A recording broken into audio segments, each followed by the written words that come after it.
5 tips of Pokemon Go that could actually help you on your adventure while you're playing Pokemon Go. The first tip that I'm going to be giving you is that when you first start off playing Pokemon Go, make sure to look at a couple of videos on how people throw the Pokeball. The reason why you want to know how to throw a Pokeball at a Pokemon initially is because you are going to lose a lot of Pokeballs in the beginning because the game doesn't actually give you a tutorial to throw Pokeballs. And you want to go ahead and conserve them because the Pokeballs are actually kind of very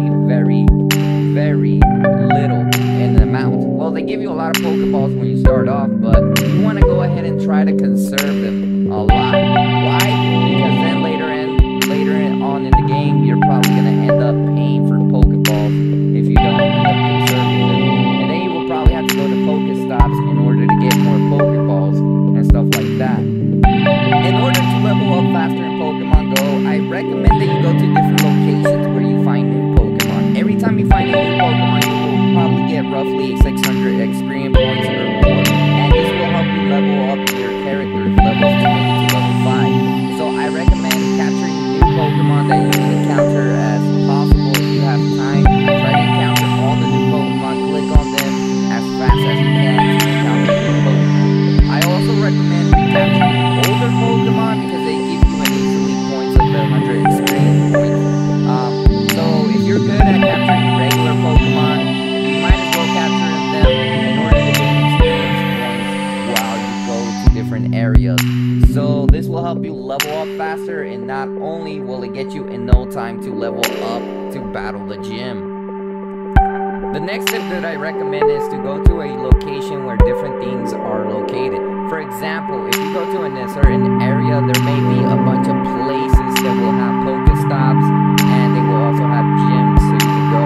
And there will also be a lot of Pokemon that you can encounter nearby. I recommend going in the car to different places.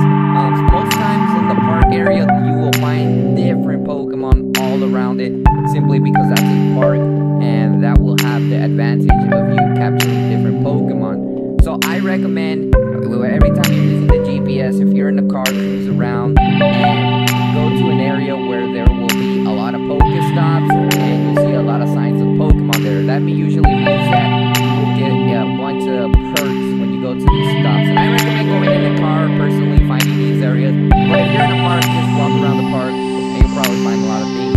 Now, if you're going in the car, I do recommend you to be careful. Be the passenger and have like your dad or mom or somebody else driving the car while you're doing this, because that will definitely reduce the risk of you while Pokemon going and driving, because that could be dangerous. It's a really distracting thing if you're in Pokemon Go and you're driving at the same time.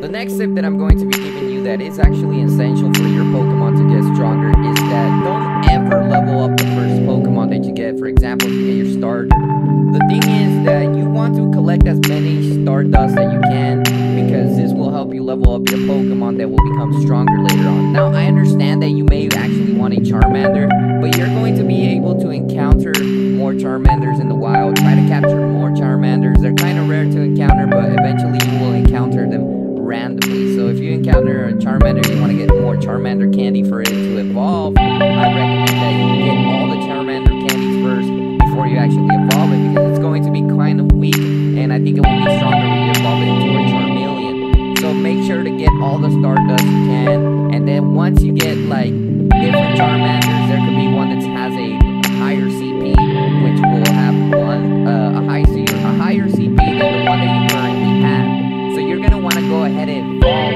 the one with the highest CP that you captured in nature, because if you capture a really high Pokemon with a CP, then you can keep upgrading it, and evolve it to its final evolution, and there you will have a stronger overall Pokemon that you won't have to worry about. So I recommend upgrading the Pokemon with the higher CP, especially for Charmanders, because if you capture a higher CP Charmanders, you will get a better advantage, as well as having that Pokemon level up faster and have more stronger abilities.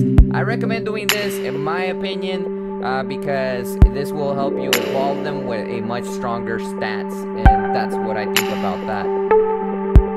The final thing that that I'm going to be talking about is my personal view on the gyms. Now, the gyms are actually quite easy depending on the person that put the Pokemon there. Right now, you have the ability to get a really strong Pokemon and go to a gym and battle it.